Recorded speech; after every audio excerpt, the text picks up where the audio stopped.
Hey, what is up, everybody? This is your boy AJTRIP, and welcome to That's a Shoot, a really episodic show where I talk about what's going on in the world of professional wrestling. This is the penultimate show of 2023. As next week it is the WWE Awards, the yearly annual event where I go over the awards. I'll be doing that this week, getting ready for next week's show. But for this week, we're gonna look back at WWE in 2023. What a year for WWE in 2023. Just in the ring, out of the ring, everything. It has just been incredible. And we're gonna go back. We're gonna see. What I'm gonna try to do is I'm gonna try to go back month by month and talk about some of the stuff that went down in that month. I have a bad memory, and I'm probably going to forget a myriad of things, but I'm going to talk about some of the things. So yeah, so like once we get past maybe April, something like that, I might not have anything left. I'll just be talking about things that went down this year. We'll wait and see. But yeah, let's take a look back at WWE 2023. All right, so let's go back to January when we were in the midst of the greatest storyline in the longest time in WWE, the Bloodline and Sami Zayn, and everything was going to. We were just coming off the New Year's Eve edition of SmackDown, I think, or at least the last SmackDown of 2022, where John Cena came back to have his first match in 2022, keeping his streak alive of having at least one match in like last in every year of his career on the main roster. Came back, tagged with Kevin Owens against Roman and Sami. Good match. Sami Zayn took the fall. That led to some strife within the bloodline between Sami and Roman, leading to that incredible trial of Sami Zayn at Raw 30. Raw is 30. They went over time, but still good. And they even led to like the whole stuff with Jey Uso and things like that. We had a match that night with Jey Uso, with the Usos taking on the Judgment Day for the tag team titles. It was only for the Raw Championship, which made people think that it looked like that they were going to, have the Usos lose the tag championships, but that did not happen. Jimmy got hurt in the match. Sami fit in for Jimmy, and they took down the Judgment Day with versus 1D, causing a victory, and things like that, which was awesome. There was also that night where the Undertaker and Bray Wyatt. Undertaker and Bray Wyatt was getting ready to, they had a thing there because Bray Wyatt was feuding with LA Knight, and LA Knight was there. Just think about that and everything like what happened with that. My heavens. And then we had we had so much other stuff went on that night. Austin Theory defeated Bobby Lashley to retain the United States Championship, and I believe that was when Brock Lesnar came back. When Brock Lesnar came back, I think to help Austin Theory win that match, or afterwards or something like that. But so the Raw 30 stuff was excellent, and we rolled that into the Royal Rumble.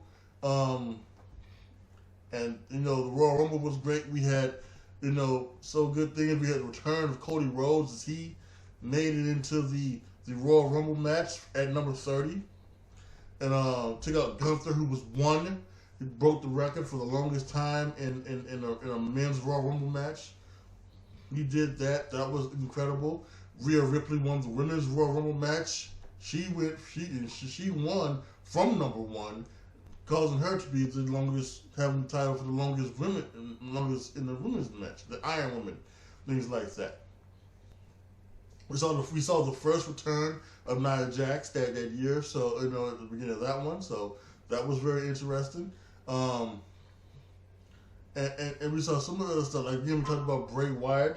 Bray Wyatt defeated LA Knight in that Mountain Dew Pitch Black match, which was incredible. But the big story of the Royal Rumble was Roman Reigns defeating Kevin Owens, and then afterwards, taking him out, taking him down, and wanting Sami to destroy his former best friend with a chair to the head. Instead, he hits Roman with the chair, and the people in Solo and Jimmy take down Sami, and they leave him laying. And Jey Uso, who had been for months talking about how he hated Sami Zayn, but now he had just grown to love him, he had just become a part of his family, and he couldn't, and he walked away, just leaving so much stuff. And I believe this is when we started hearing about cinema and how WWE was becoming cinema. And it all started here at the Royal Rumble with that match between Kevin Owens against Roman Reigns and the hour afterwards. So that leads us to February, where now Sami Zayn has turned his back on the Bloodline, and Bloodline is now out for revenge. And Jey Uso still cannot come over the fact of what Sami Zayn did, and he's having so much stuff with him and so much angst, and he just doesn't know what to do. But Roman does, and that's in Sami Zayn's hometown. Beat the living dog shit out of him. Yes, he makes it for the title.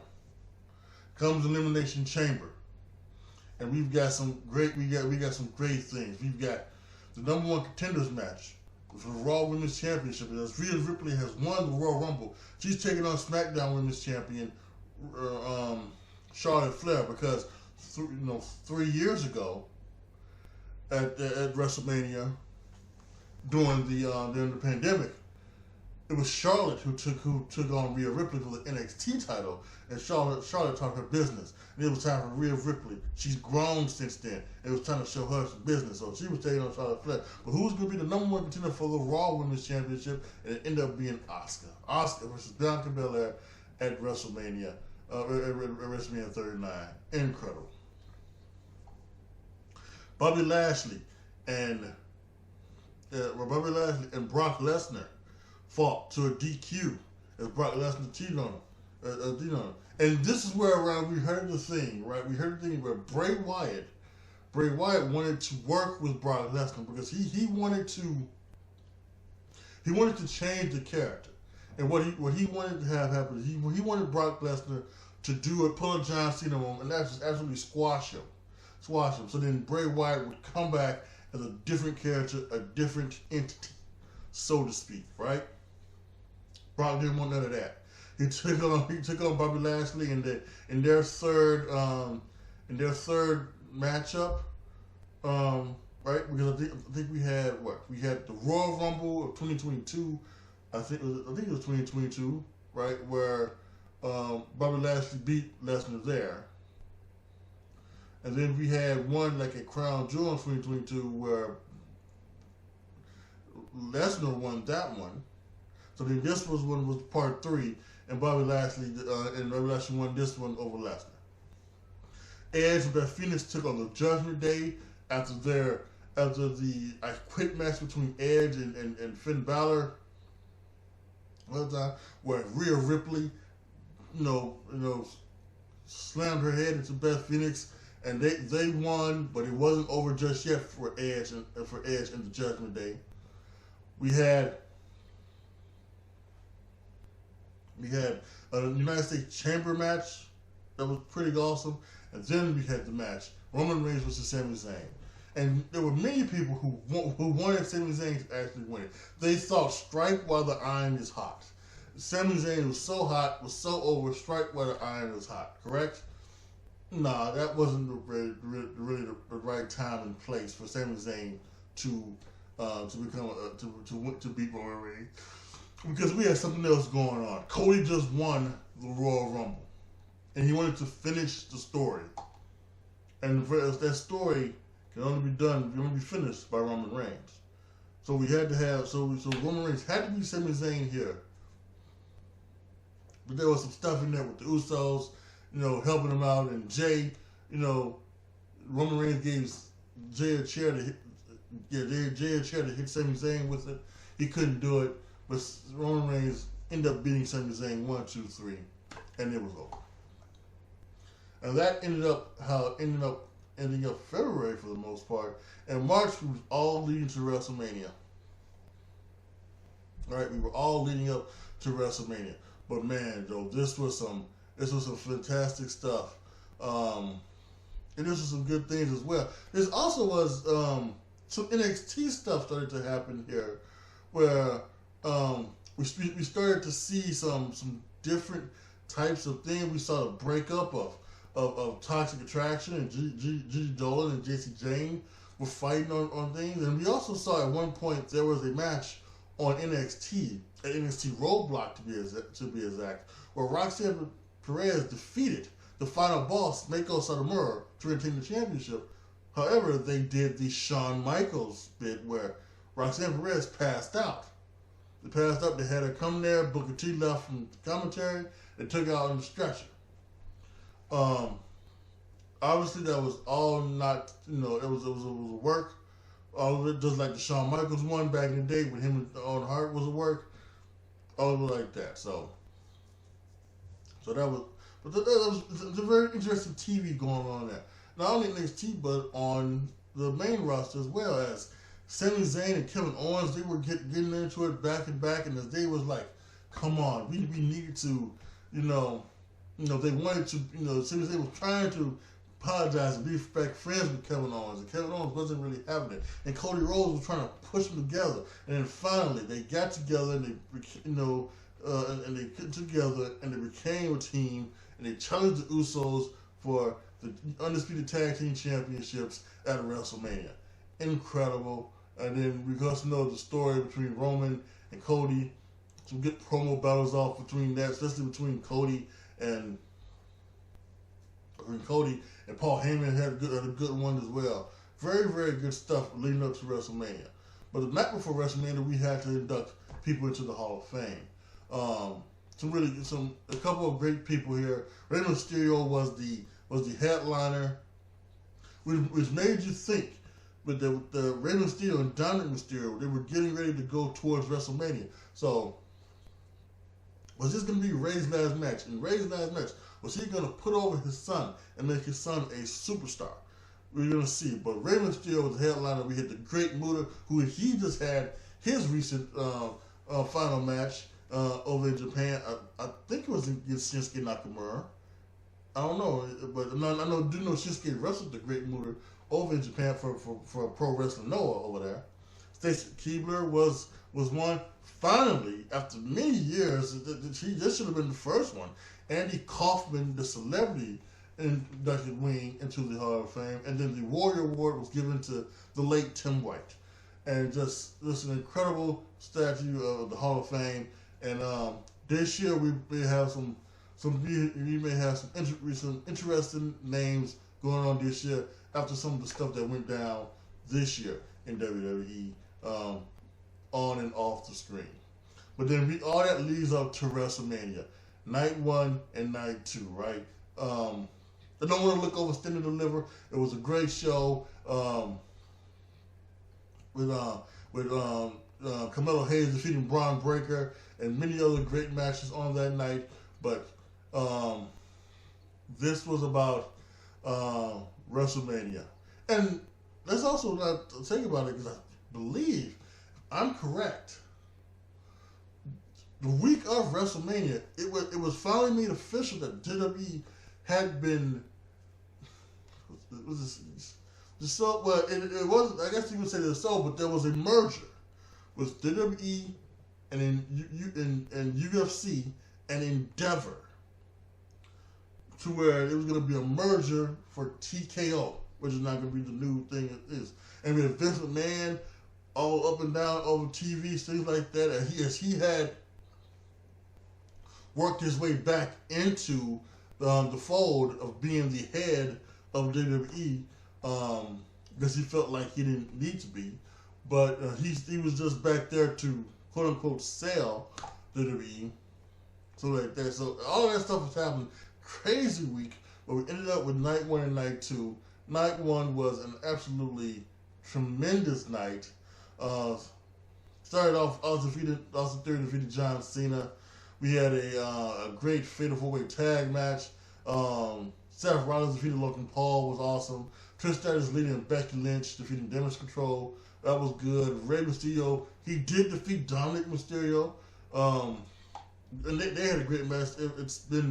It kind of showed how Dominic had got better in the ring, and he's been very much improved throughout the entire thing. Rhea Ripley and Charlotte had that fantastic SmackDown match. Some might say it's the greatest women's match they've ever seen. I think it was great. And then of course the main event was the Undisputed Tag Team match between Kevin Owens and Sami Zayn versus the Usos. Fantastic way to end it. I had it rated as 5 stars. It's probably going to be one of my nominations for Match of the Year coming next week at the WWE Awards. Just truly epic night 1. And night 2 wasn't bad either. Brock Lesnar took on Omos and it had a very good match. We had the Intercontinental Championship triple threat between Gunther, McIntyre, and Sheamus. They just beat the living daylights out of each other. We had Shane McMahon coming back. Shane tears his knee up.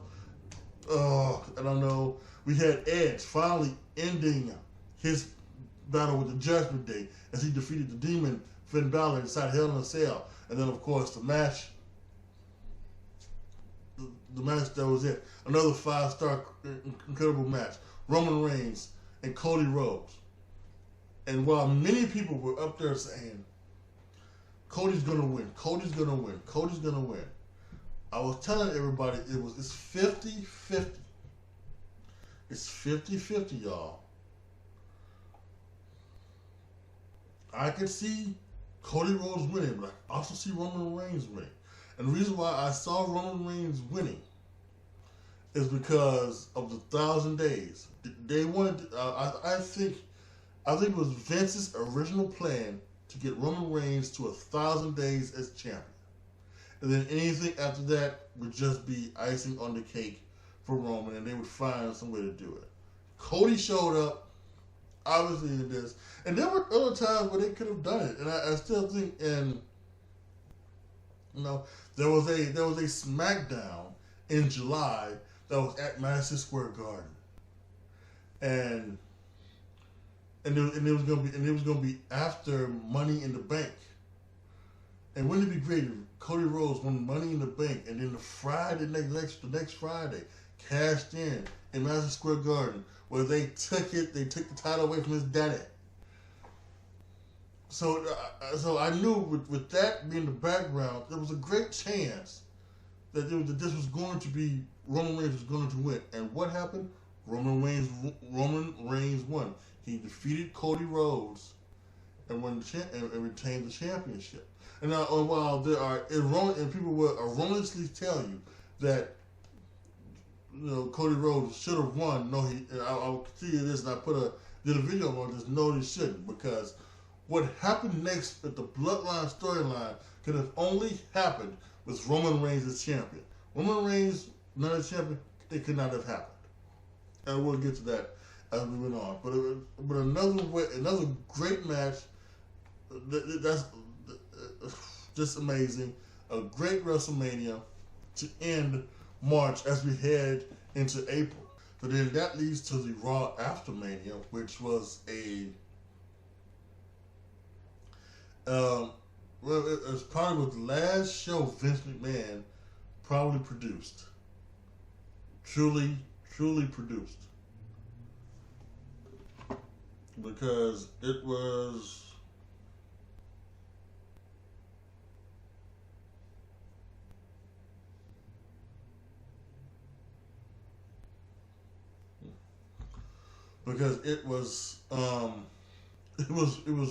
weird and it was crazy. We had Brock Lesnar coming on there, and we had Cody come out there and talk to Roman. He asked for a tag match and for a tag partner, and they did this great thing where it says you're not going to have a tag partner because the person who tags with you were never able to get a shot at the Undisputed Championship as long as Roman Reigns is champion. And guess it's Brock Lesnar, who because of their match at SummerSlam in 2022 can't vie for the title anyway. So it was great. But then that all led to Brock Lesnar turning on Cody Rhodes, led to them having their little program. So that was great. We also saw Bad Bunny. I think he got involved at the Raw after Mania, I believe. That was also there too as well. Which led to this epic street fight at Backlash the next month in May. And then we saw Roman take a few months off. Roman took a lot of time off this year, and I'm not necessarily sure why. I'm a little worried that maybe his cancer come back, and they just kept it quiet, and that's why he's taking time out. He's taking time off to like do the cancer treatments and things like that, and to let his body rest and things like that, so that it doesn't come back. I may be being too too woo woo about it, but it's a part of me that thinks about that. But more than likely, it's just that he just took a lot of time off this year. And apparently, he's going to take some time off next year too. So this is just how it is with Roman as of right now. So, and it is what it is. But anyway, but then what came later that month in April was the WWE draft. It had come back. Again, people who know me know this. I'm not a big fan of the whole brand split thing. I'm not fan of two champions. I'm not a fan of, I'm glad they have not split the tag titles. I'm glad that they've kept them undisputed. Although I would like to see the champions, be on both shows a little bit more often than that. But I would like, but it's okay. But there was the draft, and there was some other things that went down, and we had a lot of people, staying where they was and leaving where it was coming from. So some all new, trying to freshen up everything. So we'll see, and we'll see what happens in 2024 with the draft there, because with the new contract starting up in 2024, it makes you wonder: are they still gonna do a draft after in the spring after WrestleMania, or are they going to wait until the new contract's up and when SmackDown starts on Fox and when Raw starts on whenever they start their new contract? Is that gonna be the way it's gonna be? So we'll have to wait and see. But we go from the draft to Backlash. This was in Puerto Rico, the first time they've been in Puerto Rico in over a decade. And again, some great matches. The main event being Cody Rhodes defeating Brock Lesnar. But the biggest thing, without question, was the standalone street fight between Bad Bunny and Damian Priest. That's incredible. I mean, the way that these guys, Bad Bunny and Logan Paul, are coming in and they are just, taken to this business like it's amazing and crazy.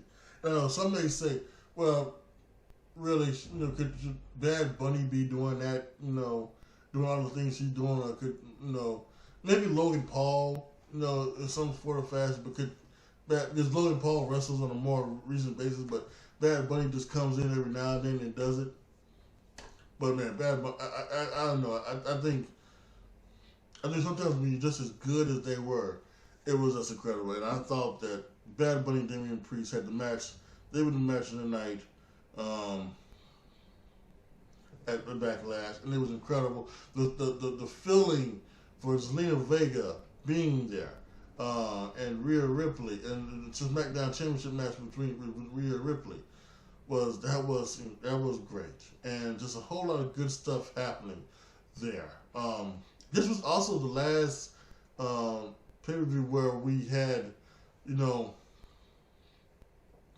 titles particularly the women's championships that were specifically branded.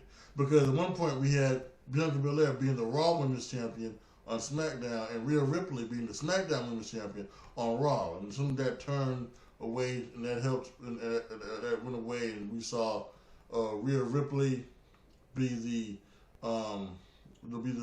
World Heavyweight Champion, and Asuka at some point when she beat Bianca Belair, she was the WWE Women's Champion. So, but just an all-time great one, and a really good show going back to back. And it's kind of proving as well that WWE needed to go out more, and I think this is probably what caused this new in 2024, where WWE is going to be everywhere, Germany and Australia and many other, France and many other places as well. So this is going to be a trip in 2024 to where they go to.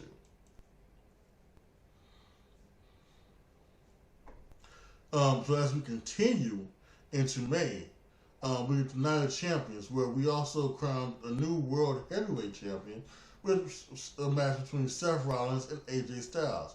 Very good match, but Seth Rollins wins, and they're going to put the title on Seth Rollins, and he's done everything he can to try to make that title relevant, and good on him.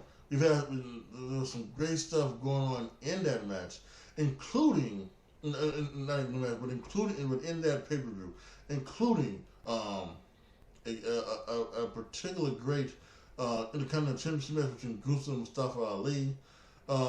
We saw the Brock Lesnar and Cody go to a knockout because Brock Lesnar knocked in the Kimura lock and Cody passed out in the match. And then we saw in the main event Kevin Owens and Sami Zayn defeat the Bloodline, Roman Reigns and Solo Sikoa, to retain the championship. And now we're also starting to see the breakdowns of the Bloodline. And this is also where I'm almost certain this was the where Jimmy first turned on Roman and he gave Roman the super kick, things like that.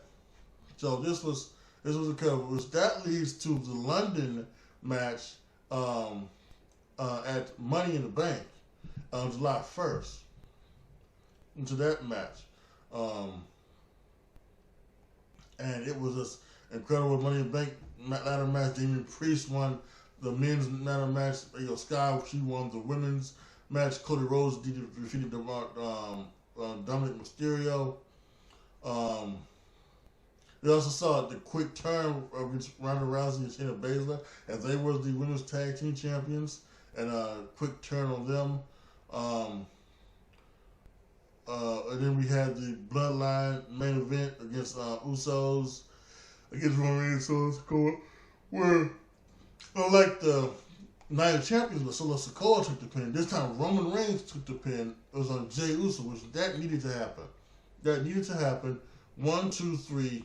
The Usos win. They beat Roman Reigns and Solo Sikoa.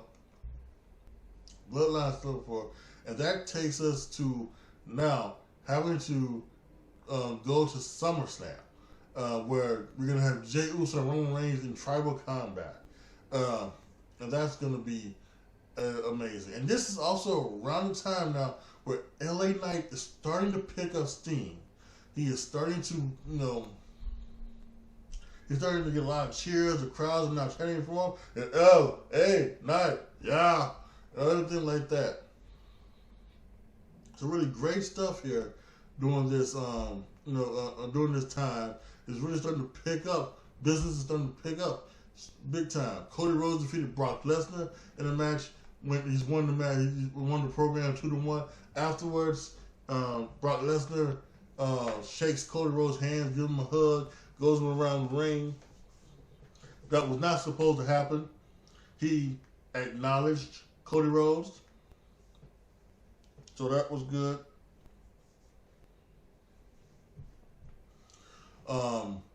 We had Drew McIntyre returned at London, and then he fought Gunther to a pretty good match. Seth had another match against Finn Balor. This is where we started seeing the Judgment Day kind of trigger away.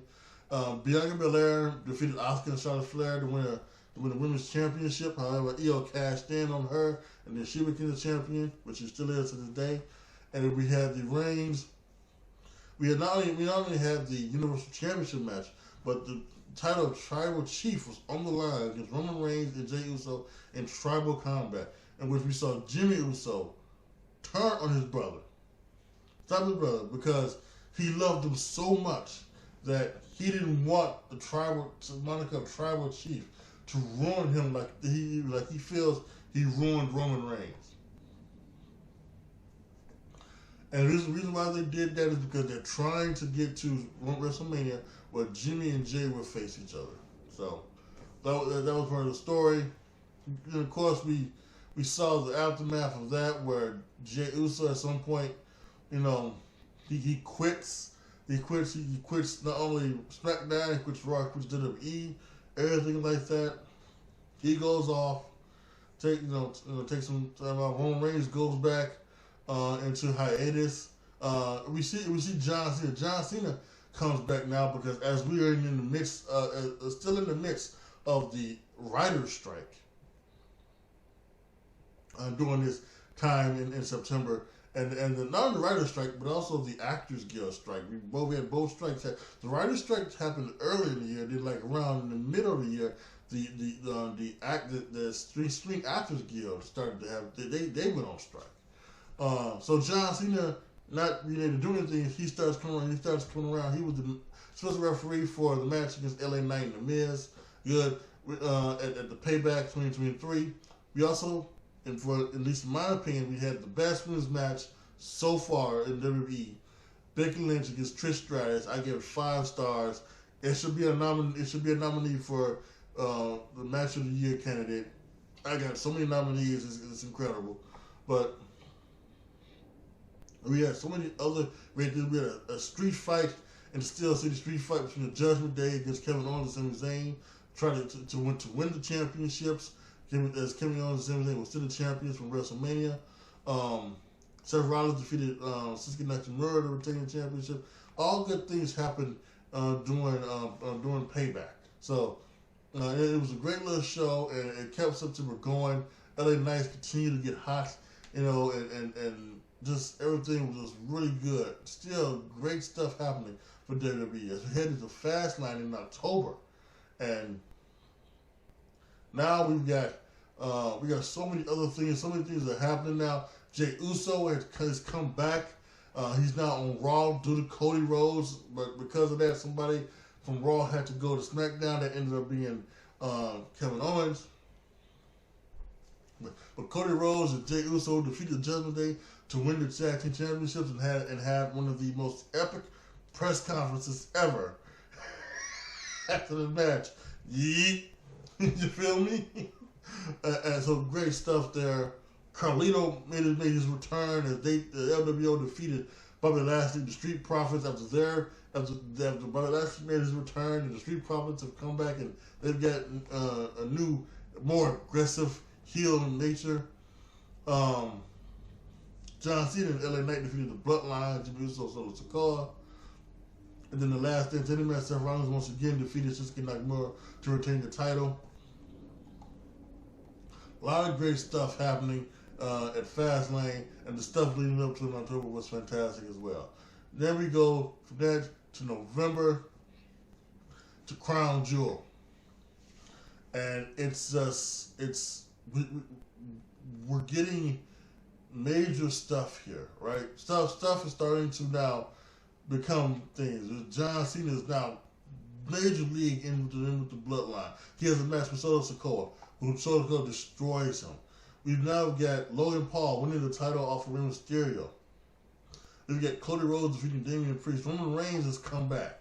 He's facing LA Knight, and he defeated LA Knight to win the championship. Seth Rollins defeats Drew McIntyre to retain the title. Damian Priest comes down to cash in. Sami Zayn takes him out. And we've got all this stuff happening, which leads to Survivor Series War Games. And now we've got it all. We've got the men's War Games match. It gets set up for Seth, Cody, Randy, and Jay, and Sami Zayn to go against the Judgment Day and Drew McIntyre has now started his vitriol against Jey Uso. Since Jey Uso's come to Raw, he doesn't trust him. He doesn't like it because of what happened. But by the way, some people made some excellent points. Jey Uso isn't the one that cost him the title at Clash at the Castle. It was Solo Sikoa. So why is he so upset as Jey Uso? Jey Uso wasn't even there. It was Solo Sikoa. Anyway, we've got the women's match where Charlotte Flair, Becky Lynch get back together, which is amazing. Miz is now babyface, and he now gets to wrestle Gunther, and we got Rhea trying to bring up Story Stark and Escobar and Dragon Lee and everything like that. So really, really fun, good stuff happening. But Survivor Series War Games is in Chicago, and boy, there was a lot of talk about CM Punk, being there. And I came on this channel, I was all over social media saying, if CM Punk, if and when CM Punk does not show up at Survivor Series, I don't want anybody saying that this is WWE did a bait and switch, because that's not what it was. I don't know how many times through sources and things like the WWE had told people, Sean Ross Sapp, Brian Alvarez, Dave Meltzer, PW Insider, Nick Hausman, they told so many times that CM Punk was not going to be at Chicago. And it was like that up until apparently the week before. Punk and Triple H had a talk then, aired some stuff out, aired some grievances, made up with each other, and then they started talking business. And it wasn't until that very day, until CM Punk signed a contract, that very day. But he actually woke up, didn't even have a contract. I think he probably signed the contract when he was backstage. And who knows what's happening, and who knows what's real and what's fake. Some people would say that Seth Rollins and a few other people in the match knew that CM Punk was going to come out. Drew McIntyre and others. Seth Rollins has said that he did not know, and then maybe that's Seth Rollins keeping the kind of kayfabe, which is totally fine. I have no problem with that. But CM Punk comes out, and the rest is history. He's back. He is home where he's belonged, where he's always belonged. He never should have been in AEW. More than likely, he never should have left WWE. But we know why he left, and he said it. And he said it in his promo in AEW. And I was just watching Brian Zane's video about CM Punk, and he kind of replayed the thing. He talked about that he had to leave because the place that made him physically sick and mentally sick, he couldn't be there anymore. And that was understandable. And I know people have some talk about CM Punk and saying he's home and everything like that. And what does that mean? What does that mean? I don't believe him, things like that. Well, I do believe him, and here's why. I think CM Punk, for everything good about him, he has character flaws, just like all of us. I think the big major character flaw for CM Punk is he is petty. He is petty. So I think when he left WWE back in 2014, he had I believe in his mind, he was going to take time off. They were going to let him take time off, and at some point he would come back he would come back later that year, next year, whenever. Well, later that year he was getting married to the lovely AJ Lee, and he received papers on that day that he was terminated, and that pissed him off, rightfully so. And I think he was gonna. And I think he got petty. And what he was gonna do was he was going to run down WWE at any chance he could to do so. And at that time, do I think he meant a lot of stuff he said? Yes. But I also think over the course of 9 years, things changed. There were rumors that he wanted to come back, a few years ago. But Vince didn't want him to come back. Fox wanted him to come back, wanted him to be on SmackDown. Vince vetoed it. Allegedly, that's what some people have said. So what happened? Fox brought him back, but they brought him back for the backstage show.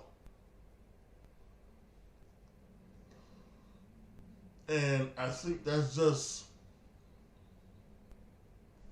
kind of the thing it's been. And then when the backstage show gets canceled because of COVID and everything like that,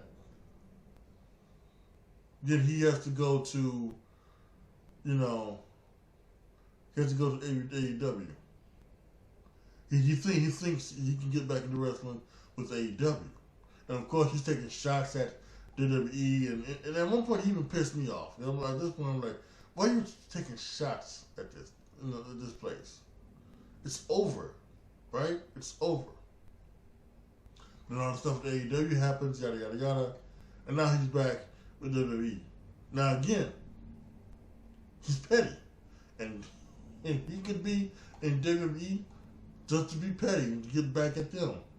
To absolutely ruin AEW. But for me, as a guy who really liked CM Punk, was a really big fan of his,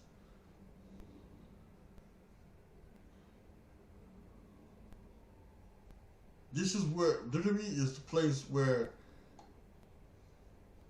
it's where he belongs. It's always where he belonged. It's the place that made him a star. It's the place that gave him the money. It's the place where he found his wife. It's the place, everything that CM Punk has is because of WWE.